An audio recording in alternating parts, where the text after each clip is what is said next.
Ya, terima kasih Anda masih bersama kami. Bagi Anda yang baru saja bergabung, kami hadirkan kembali 3 berita utama hari ini.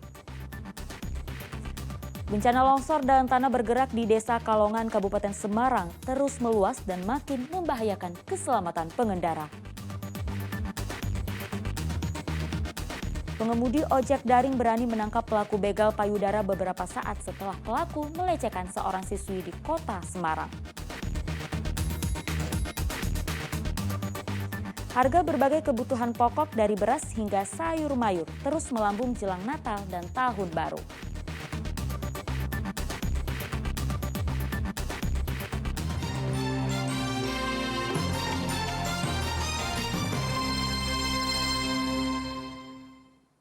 Ya, jelang Natal dan Tahun Baru, harga kebutuhan pokok merangkak naik.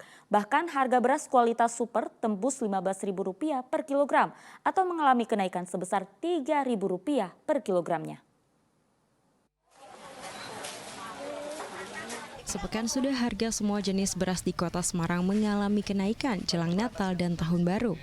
Seperti di Pasar Mijan Kota Semarang, kenaikan beras berkisar Rp2 hingga Rp3.000 per kilogramnya. Beras kualitas rendah dari yang semula dijual Rp10.000 per kilogram kini menjadi Rp12.000 per kilogramnya. Harga beras kualitas sedang dijual Rp14.000 per kilogram, padahal sebelumnya hanya Rp12.000 per kilogram.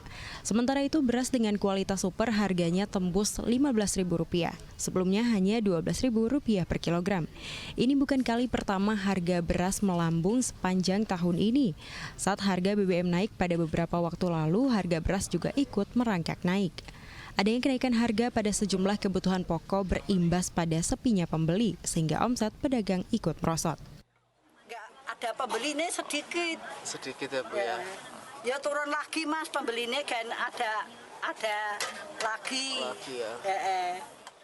Sementara itu harga telur masih bertahan di angka Rp32.000 per kilogramnya.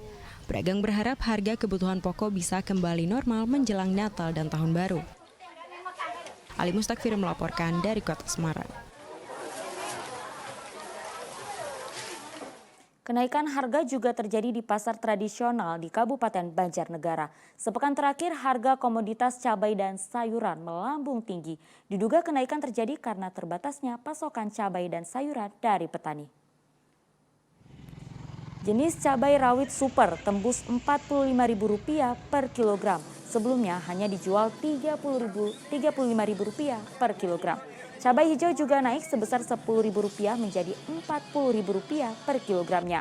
Sementara itu harga tomat naik drastis menyentuh Rp18.000 per kilogram. Padahal sebelumnya hanya berkisar Rp5 hingga Rp8.000 per kilogramnya. Kenaikan harga diduga terjadi lantaran kelangkaan pasokan dari petani akibat adanya gagal panen. Mau tak mau pedagang menyesuaikan harga jual agar tak merugi. Diperkirakan harga komoditas cabai dan sayuran akan terus melonjak mendekati perayaan Natal dan Tahun Baru. Bawang apa cabai? Ya, harga daging ayam potong di pasar tradisional di Kabupaten Klaten juga ikut naik. Meski harga daging ayam potong terbilang tinggi, permintaan daging ayam potong justru meningkat. Sepekan terakhir harga daging ayam pokok di pasar tradisional Serago, Kabupaten Klaten melambung tinggi jelang Natal dan Tahun Baru. Kenaikan mencapai Rp4.000 per kilogram.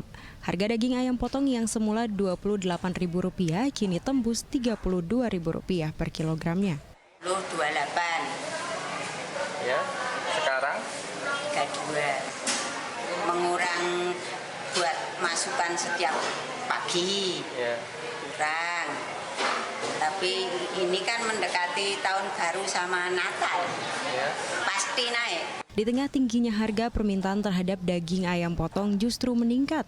Dalam sehari pedagang bisa menjual hingga 300 ekor daging ayam potong. Rata-rata pembeli adalah ibu rumah tangga dan pelaku usaha warung makan. 300. Pesanannya juga tetap tinggi nih Bu, meskipun harganya naik. Iya. Iya. 300 pembelinya rumah tangga atau warung-warung juga? Warung, pelanggan warung. Bukan hanya terjadi pada ayam potong, kenaikan harga juga terjadi pada sejumlah komoditas pangan lainnya. Krista Agung melaporkan dari Kabupaten Klaten. Ya, menghindari perundungan di lingkungan sekolah SD Negeri Jatirunggo 01 Kabupaten Semarang menggandeng polisi dan TNI untuk memberikan pemahaman tentang apa itu perundungan. Lewat pendidikan sejak dini, diharapkan para siswa bisa menghindari tindakan-tindakan perundungan. Berbagai cara dilakukan untuk mengurangi angka perundungan siswa. Di Sekolah Dasar Negeri Jatirunggo 01 Kecamatan Pringapus Kabupaten Semarang, 154 siswa dikumpulkan dan diajak berdiskusi tentang perundungan. Di sini anggota polisi dan TNI memberikan pemahaman kepada siswa kelas 1 hingga kelas 6 tentang perundungan dan contoh-contohnya dalam kehidupan sehari-hari. Diharapkan lewat pendampingan serta pengawasan oleh guru sekolah bisa menekan angka perundungan. Keinginan saya agar anak-anak itu mengerti akan arti dari bullying sendiri dan memahaminya sehingga anak itu paham dan tidak melakukan kekerasan lagi baik secara verbal maupun secara fisik kepada rekan-rekannya. Luar biasa. Kami juga ikut terenyuh apabila terjadi hal yang tidak diinginkan. Yang seharusnya mereka sebagai pelajar, bukannya belajar, berlatih, dan berperilaku yang kurang baik, maka kami juga akan memberikan secara kontinu beberapa sekolah baik di tingkat SD, SMP maupun SMA sederajat memberikan penyuluhan, terutama masalah. Kasus perundungan terjadi karena belum pahamnya siswa terkait bentuk dan dampak dari perundungan. Lewat sosialisasi seperti ini bisa menambah wawasan para siswa yang masih duduk di bangku sekolah sehingga mereka bisa menghindari berbagai jenis perundungan. Yulianto melaporkan dari Kabupaten Semarang. Di era digital, para santri di lingkungan pondok pesantren harus memiliki kemampuan dalam memproduksi konten media sosial. Tak hanya sekedar menghibur, konten itu harus juga edukatif dan menarik.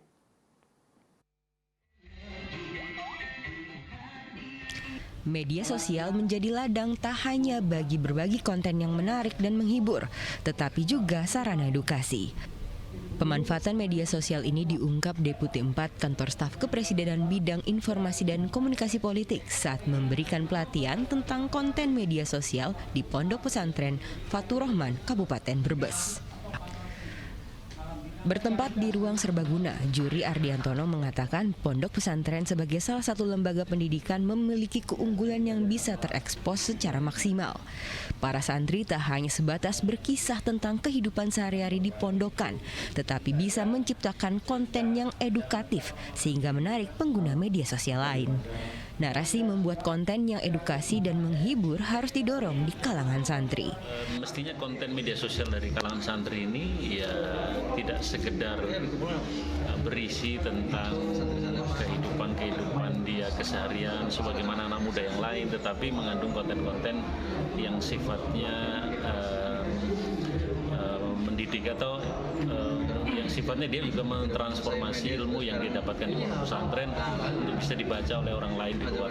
Jadi bagaimana santri di samping bisa menikmati media sosial sebagaimana anak muda yang lain, tetapi juga bisa menggunakan media sosial untuk menyalurkan, menyampaikan hal-hal nilai-nilai yang positif kepada masyarakat secara luas. Dengan adanya pendidikan dan pelatihan konten media sosial, para santri bisa melihat peluang besar di era digital seperti saat ini. Sugiartono melaporkan dari Kabupaten Brebes. Sejumlah sekolah dasar negeri di daerah pinggiran di Kabupaten Boyolali masuk dalam sasaran gerakan Sekolah Menyenangkan atau GSM. Dalam kegiatan itu siswa diajak untuk lebih aktif. Salah satu caranya mengajar siswa untuk menghiasi dinding kelas agar menambah minat belajar. Suasana ruang kelas di SD Negeri 5 Juwangi, Kecamatan Juwangi, Kabupaten Boyolali tampak berbeda. Dinding kelas yang dulunya polos kini dihiasi beragam lukisan karya para siswa. Tak hanya di dalam kelas, karya siswa juga dijumpai di sudut-sudut sekolah. Perubahan suasana sekolah ini sebagai bentuk dukungan untuk membangkitkan keinginan belajar siswa. Mereka mengaku senang bisa melihat nuansa baru di sekolah, bahkan semakin betah untuk bersekolah. Senang. Kenapa senangnya? Karena gurunya menyenangkan serta kelasnya juga nyaman. Kelas kelasnya jadi indah gitu ya. Terus kalau posisi duduknya juga seperti ini dulu? Dulu 4, ini dibagi 4, tapi satu kelompok itu 4 orang.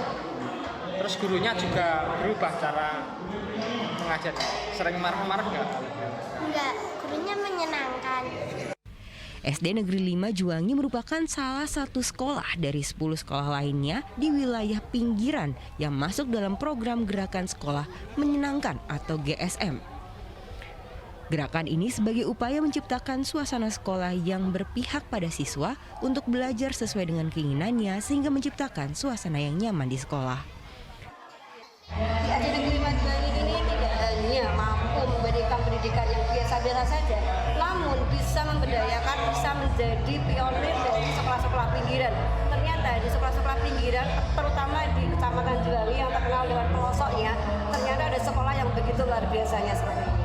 Kita sebagai komunitas di bawah tidak bisa diam menunggu apapun pemerintah pusat untuk melakukan perubahan, namun kita sudah inisiasi ini dari 10 tahun yang lalu agar kita terutama di sekolah negeri pinggiran itu segera berubah untuk menjadi sebuah lembaga pendidikan sekolah yang bisa memberi kualitas layanan yang tidak kalah dengan sekolah internasional begitu. Diharapkan GSM bisa menjadi inspirasi sehingga semua sekolah bisa mendorong siswanya untuk menjadi lebih aktif, kreatif, dan inovatif. Yulianto melaporkan dari Kabupaten Boyolali. Sebagai bentuk dukungan dalam menyukseskan proyek penguatan profil pelajar Pancasila, salah satu sekolah dasar di Kota Semarang menggelar kegiatan panen karya. Beragam potensi siswa ditampilkan melalui panggung hiburan dan stand hasil karya para siswa. Ada beragam cara dalam mewujudkan proyek penguatan profil pelajar Pancasila atau P5. Seperti di SD Negeri Pandean Lamper 3, Kecamatan Gayamsari, Kota Semarang menggelar pameran hasil karya siswa-siswinya sebagai bentuk dukungan pada kurikulum merdeka. Sejumlah stand memamerkan hasil karya dari tangan-tangan kreatif para pelajar. Kreativitas pun dituangkan ke dalam beragam bentuk, seperti kerajinan hingga olahan makanan sehat. Karya-karya yang dipamerkan merupakan hasil dari pembelajaran yang didapat para siswa selama proses belajar mengajar. Tak hanya pameran, acara juga dimeriahkan dengan berbagai penampilan para siswa, mulai dari tarian tradisional hingga aksi bela diri. Mengusung tema gaya hidup berkelanjutan dan kewirausahaan, gelaran pameran bertujuan untuk mengajak para siswa menerapkan pola hidup sehat dan melatih kemandirian melalui penyaluran minat dan bakatnya. Untuk kewirausahaan gitu. Nah, sehingga anak-anak di sini bisa memilih mana yang menjadi makanan yang baik untuk kesehatan. Sedangkan untuk di kelas 4 kita mengambil tema gaya hidup berkelanjutan, Bapak. Sehingga kita bisa menampilkan berbagai jenis kreasi dari sampah yang sudah didaur, Bapak. Bukan sekedar dipamerkan, hasil karya para siswa juga diperjualbelikan secara bebas. Sebagai salah satu program pemerintah, proyek penguatan profil pelajar Pancasila bertujuan untuk menguatkan upaya pencapaian kompetensi global yang mendorong pelajar mencerminkan nilai-nilai Pancasila. Ali Mustaqfirin melaporkan dari Kota Semarang.